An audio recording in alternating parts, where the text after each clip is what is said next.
habe ich der beieinander. Ich bin's wieder, der Bergerwolfi. Ich habe wieder mein Buch dabei und da werde ich wieder ein kleines Gedicht vorlesen. Kann man übrigens bestellen, dieses Buch Gedichteln und Gedichte für Bayern und Preußen. Das heutige Gedicht, was ich euch vorlese, hat den Titel Bohrisches über den Hasso. Oh mei, sagt die Meier Greb, mit diesem Hund, das ist ein Gefritt. Er macht nicht Sitz, wenn ich's ihm sag, weil der Sachsen die einfach nicht mag.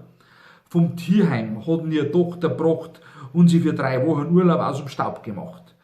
Wenn die Gret am Tisch isst, liegt er drunter. Auf einmal schmeckt's ganz streng nach Hund.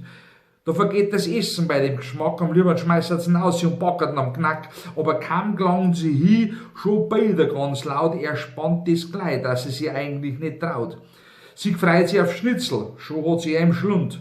Nachher isst halt sie einen Salat und die Schnitzel der Hund.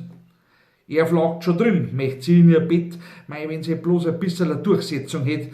Sie wuselt, Hasso, bitte geh da raus, aber halt ein bisschen Staat. Er macht keine Anstalten, dass er das, was sie möchte, auch tat.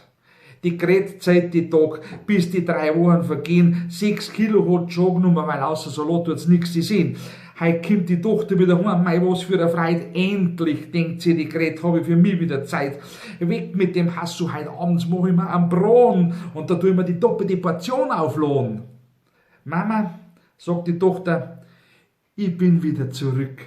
Und im Urlaub hab ich's gefunden, mein liebes Glück. Schau, das ist der Ungulu, den liebe ich so sehr. Meine Urlaubsbekanntschaft aus Afrika, den gebe ich nie wieder her. Übrigens, der Hasso, der bleibt bei dir, liebes Muttili, weil der Ulungulu hat nämlich eine Hundehaarallergie. Eine Moral gibt's bei der Geschichte nicht, außer Gret liegt am Kanapee und der Hund liegt im Bett.